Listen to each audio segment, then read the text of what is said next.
গত বছরের আগস্টে পতন হয় শেখ হাসিনা সরকারের। তার পতন ঘিরে উঠে এসেছে চাঞ্চল্যকর তথ্য।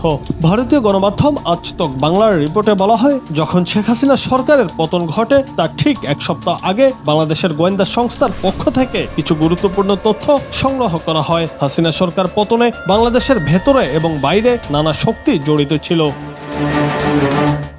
গোয়েন্দা সূত্রে জানা গেছে, সেই সময়ে বিএনপি, জামাত, কিছু ব্যবসায়ী এবং সাংবাদিকদের পাশাপাশি আওয়ামী লীগের কিছু নেতা ও মন্ত্রীও চক্রান্তের অংশ ছিলেন। বিশেষ করে সাবেক আইনমন্ত্রী আনিসুল হক, বাংলাদেশ ছাত্রলীগের সভাপতি সাদ্দাম হোসেন এবং সাবেক তথ্য ও যোগাযোগ প্রযুক্তি মন্ত্রী জুনায়েদ আহমেদ পলকের নাম এই তালিকায় এসেছে।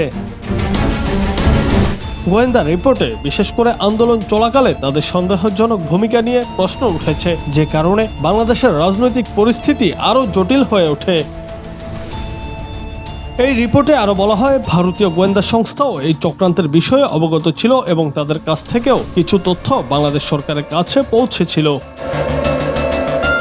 বিশেষ করে গত জানুয়ারির নির্বাচনের পর থেকে শেখ হাসিনা সরকারের বিরুদ্ধে এই চক্রান্ত চলছিল এবং তা আগস্ট মাসে এক বিস্ফোরক পরিণতি নিয়ে সামনে আসে।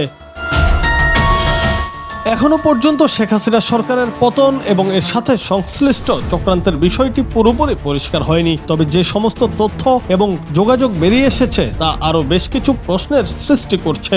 সেই জল্পনায় রাজনৈতিক অঙ্গনে নতুন করে চাঞ্চল্য ছড়ালো। জুনায়েদ আহমেদ, বাংলা টিভি।